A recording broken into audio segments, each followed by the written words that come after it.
Sabe quando você vê um livro e pensa, ele é fininho, vou ler um dia.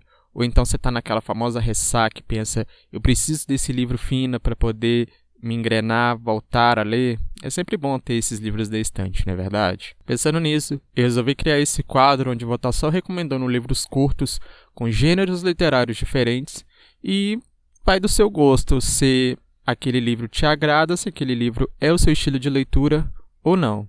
Oi, eu sou o Mark e bem-vindos ao quadro Lido em um Dia, gênero terror. E o primeiro livro que eu trago para esse quadro, além de ser fino, ele é muito bom. Ele tem um final surpreendente e, assim, daqueles livros que quando você fecha, você fica em choque. Eu tô falando de O Vilarejo, por Rafael Montes.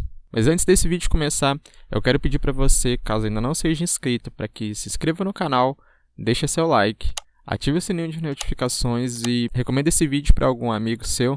Pode ser? Tudo pronto? Então, bora pro vídeo. Esse livro foi lançado em 2015 pela editora Suma e ele é bem fininho, ele tem umas 96 páginas e ele tem ilustrações, então assim, além de ser curto, ele tem, vou mostrar aqui pra vocês, ó. Ele tem imagens meio que esverdeadas, não tanto coloridas, mas esverdeadas, que remetem à história.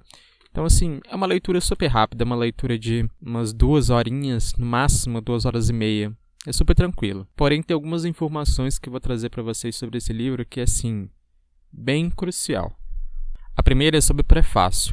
O Rafael descreve pra gente de que ele recebeu de um amigo 3 tipos de manuscritos, tipos de livros escritos manualmente. Não chega a ser um manuscrito, mas de uma língua já não muito falada, acho que cimério, e ele não tem muita familiaridade com essa língua. Então ele procurou uma pessoa lá na Itália, se não me engano, sei que na Europa, que fala essa língua ainda, tida como uma língua morta hoje em dia. E o rapaz, melhor, o senhor, quando pegou esses manuscritos, ele folheou muito pouco dele e falou, olha, eu não vou traduzir, isso daqui é muito pesado, mas eu vou te dar um direcionamento, vou te dar aqui um dicionário para que você possa fazer a tradução você mesmo. Então o Rafael fez a tradução, viu realmente que se trata de uns textos muito macabros, muito pesados, e resolveu trazer essa tradução dessas histórias. Ele também diz no prefácio que não se tem uma certa ordem para se ler. Ele fala que são capítulos, são 7 capítulos, e que não se tem uma ordem certa para a leitura. Mas eu pensei, bom, se ele colocou, né? Se ele leu tudo, ele que foi o tradutor, ele leu tudo, e ele colocou nessa ordem, por que eu vou ler em ordem diferente? Será? Vou ler na ordem que ele colocou mesmo. E assim, realmente não se tem uma ordem certa para ler, não.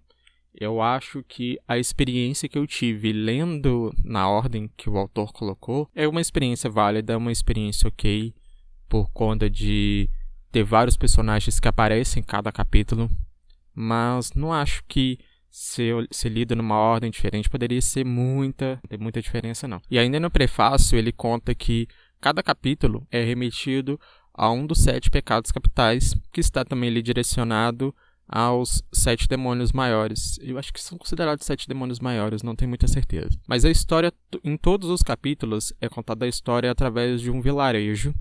O que aconteceu, é narrado histórias que aconteceu nesse vilarejo, que, segundo o próprio Rafael, ele tentou achar na internet onde fica essa localização desse suposto local, ele não achou. A única descrição que a gente tem do cenário desse local é que estava passando por um inverno bastante rigoroso.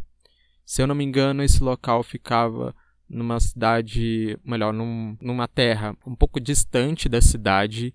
Então, meio que a estrada que liga a cidade principal ao vilarejo ficou obstruída pela neve. Os habitantes dessa cidade começaram a passar por muita fome, muitos problemas relacionados ao próprio inverno e à própria dificuldade de conexão com a cidade. E assim, é só história macabra mesmo.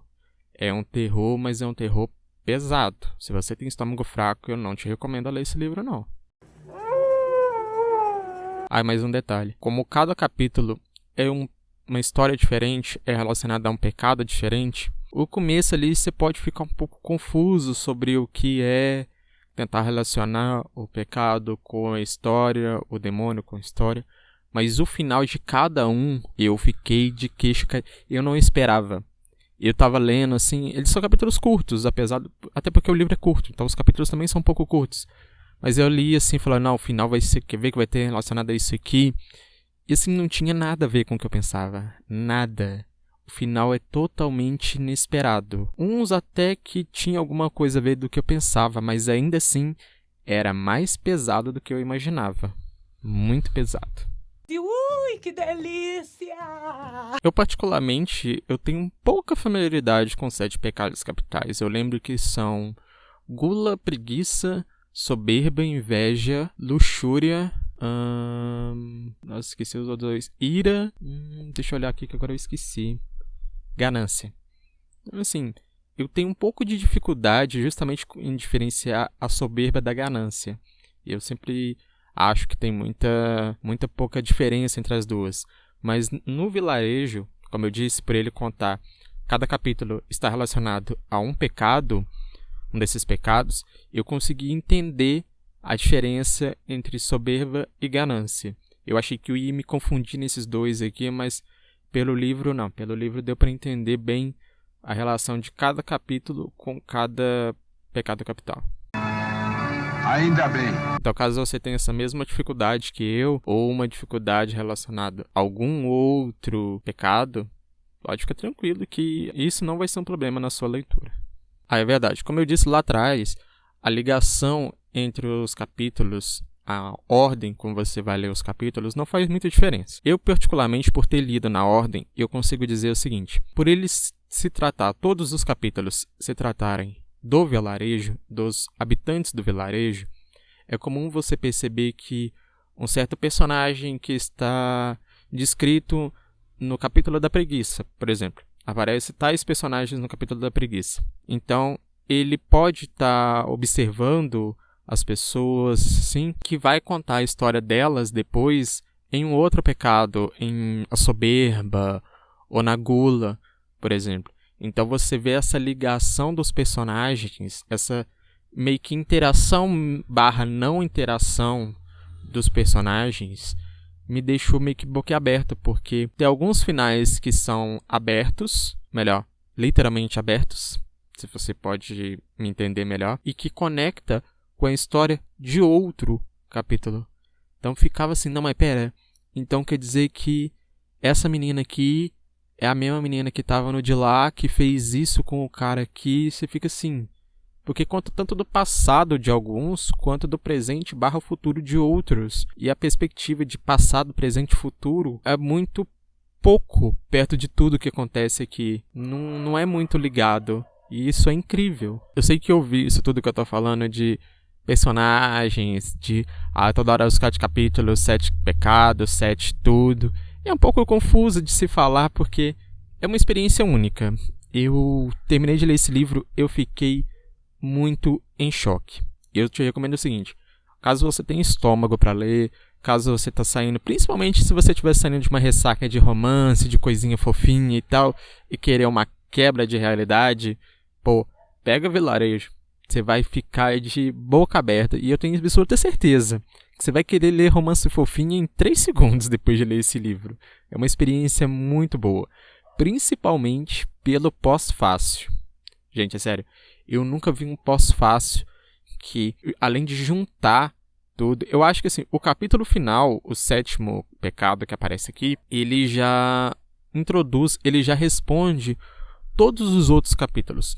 Ele já traz todo o final do porquê de todos os outros capítulos, sabe?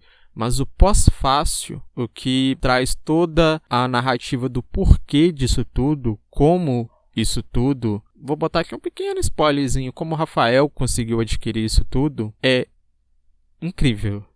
É assim, só de lembrar agora disso, e de lembrar do pós-fácil e da imagem que ele tem aqui nas últimas páginas, eu fico assim, nossa, arrepiada dos pés à cabeça. É incrível, é incrível. Mas, do meu ponto de vista, pessoal, vou dizer, é uma obra-prima. Então, o primeiro livro do quadro Lido em um Dia, eu trouxe aqui para vocês O Vilarejo, de Rafael Montes, um livro de terror um livro para sair da ressaca de romance. Então vou puxar aí um livro que pode ser considerado um romancezinho. Então aguardem que no próximo quadro vai ser um livrozinho de romance, rapidinho de ler, mas é um romance. Não vou dar muito spoiler, não. Eu não quero quebrar a surpresa nem a expectativa de vocês. É um romance. Obrigado por ter assistido até aqui. Vou pedir novamente, para caso você ainda não seja inscrito, para que se inscreva no canal, deixe seu like, ative o sininho e eu te vejo na próxima. Tchau, tchau.